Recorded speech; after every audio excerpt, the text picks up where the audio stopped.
வீரா serial review பார்க்கலாம். என்னோட review பிடிச்சிருந்தா மறக்காமல் லைக் பண்ணி சப்ஸ்கிரைப் பண்ணுங்கள். வீரா ராமச்சந்திரவனை மாறனை காணோம் அப்படின்னு எழுப்பி விடுறாங்க. நான் போய் பார்த்துட்டு வரேன் அப்படின்னு சட்டையை போட்டுட்டு கிளம்புறாரு. வள்ளியம்மா நான் வரேன்னு சொல்லும்போது இங்கே இருங்க, நாங்கள் போயிட்டு வரணும். வீராவும் ராமச்சந்திரனும் மாறன் பேரை கூப்பிட்டுக்கிட்டே காட்டு பக்கமாக போகிறாங்க. அந்த இடத்துல நம்ம 2 பேரும் வேறு வேறு வழியில் தேடலாம், ஒரே இடத்துல போனால் மரணை கண்டுபிடிக்கிறது கஷ்டம்னு வீரா சொன்னானே. ஆளுக்கு ஒரு திசையாக போய் பார்க்க ஆரம்பிக்கிறாங்க. அப்போ அரவிந்த் வீராவை பார்த்துடுறாங்க.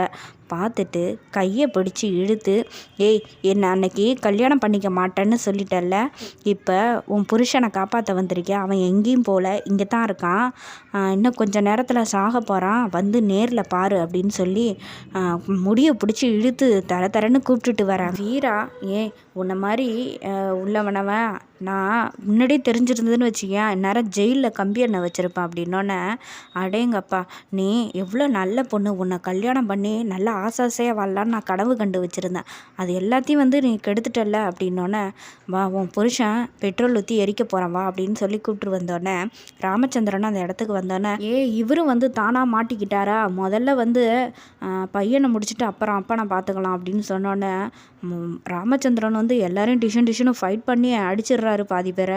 அதுக்கப்புறம் அரவிந்த் சட்டையை பிடிச்சி என்னடா காரியம் பண்ணி வச்சிருக்க அப்படின்னு கேட்டுட்டு இருக்கும்போது, பின்னாடி ஆட்டி ஒரு ஆள் அடியால் கட்டையாட்டி அடிச்சிடுறாப்புல. அதில் மயங்கி விழுந்தோடனே அரவிந்த் இந்த ஆளை கொண்டு போய் காரில் தூக்கி போடுறான், முதல்ல அவன் கதையை முடிப்பான், அப்புறமா இவனை போட்டு தள்ளிடலாம் அப்படின்னு சொல்லிடுறாங்க. அதுக்கப்புறம் டேய் பெட்ரோல் எடுத்துட்டு வாடா, ஊத்துறா மாறன் மேலே அப்படின்னோடனே பெட்ரோல் எடுத்து ஊற்றுறாங்க.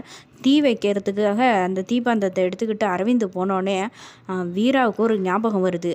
கோயில் பூசாரி உனக்கு ஏதாவது ஒரு கஷ்டம்னு வந்தால் நீ உங்கள் அண்ணனை கூப்பிடு, அவர் உதவி பண்ணுவார் அப்படின்னு சொல்லியிருப்பார். அதை நினச்சி பார்த்துட்டு அண்ணா அப்படின்னு கூப்பிட்ட உடனே நம்ம அருணா ஹவுஸ் சரவணா வராரு.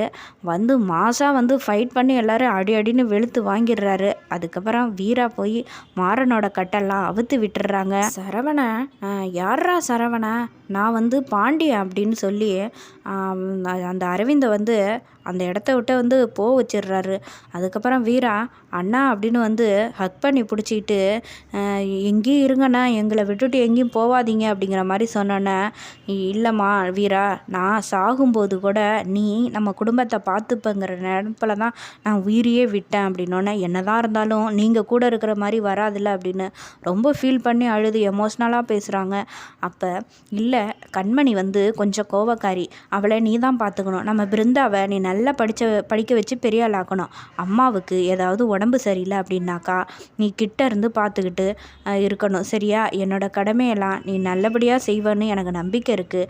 அது மட்டும் இல்லை வீரா, நீ இப்போ படிக்கிறதுக்கு முடிவு பண்ணியிருக்கில்ல, இந்த படிப்பை நீ படித்து நான் ஆசைப்பட்ட மாதிரி நீ பெரிய ஆள் ஆகணும், அதுதான் என்னோட லட்சியம் அப்படிங்கிற மாதிரி சொல்லிட்டு அந்த இடத்த விட்டு நான் இப்போ போய் தான் ஆகணும் அப்படின்னோன்னே, நீ போகக்கூடாது, எங்கள் கூட தான் இருக்கணும்னு வீரா ஃபீல் பண்ணவும், இல்லை நான் போய் தான் ஆகணும், ஆனால் ஒரு பிரச்சனைனா நான் வருவேன் அப்படின்னு சொல்லிட்டு அங்கிருந்து மறைஞ்சு போயிடுறாரு. அதுக்கப்புறம் மரணை எழுப்பும்போது தான் ஒரு ஞாபகம் வருது.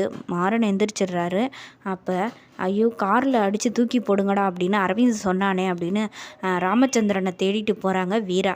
அப்போ கார் கண்ணாடியை ராமச்சந்திரன் தட்டுறாப்புல பார்த்துட்டு வீரா கார் டோரை திறந்து தண்ணியெல்லாம் கொடுத்து எழுப்பிட்டு போகிறாங்க.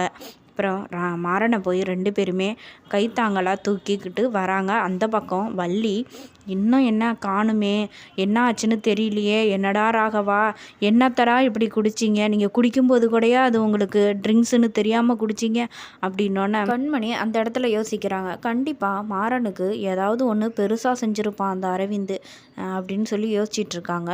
இந்த பக்கம் வள்ளி அழுதுகிட்டு இருக்கும்போது 2 பேரும் வராங்க. பார்த்தோன்னே என்ன இது 2 பேரும் இந்த நிலமையில வராங்களே அப்படின்னுட்டு மாறனை உட்கார வைக்கிறாங்க. என்ன நடந்துச்சு வீரா அப்படின்னு கேட்டோன்னே வீரா எல்லாத்தையும் எடுத்து சொல்கிறாங்க நம்ம வள்ளிகிட்ட.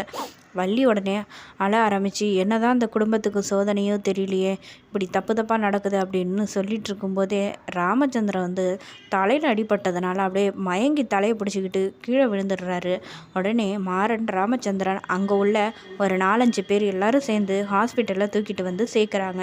அந்த இடத்துல ட்ரீட்மெண்ட் பார்த்துட்ருக்காங்க ராமச்சந்திரன். வள்ளி என்ன தான் ஆச்சு அண்ணனுக்குன்னு தெரியலையே, அண்ணனுக்கு மட்டும் ஏதாவது ஒன்றுனா என்னால் தாங்க முடியாது, ஏன் தான் இப்படி நடக்குதுன்னு தெரியலையே, இவருக்கு என்ன ஆச்சுன்னு தெரியலையே, இப்படி வந்து ஹாஸ்பிட்டலில் படுத்துட்டாரே அப்படிங்கிற மாதிரி ரொம்ப வந்து கத்தி கதறி அழுதுட்டு இருக்காங்க. ஒட்டுமொத்த குடும்பமுமே ரொம்ப சோகத்திலே இருக்காங்கன்னே சொல்லலாம்.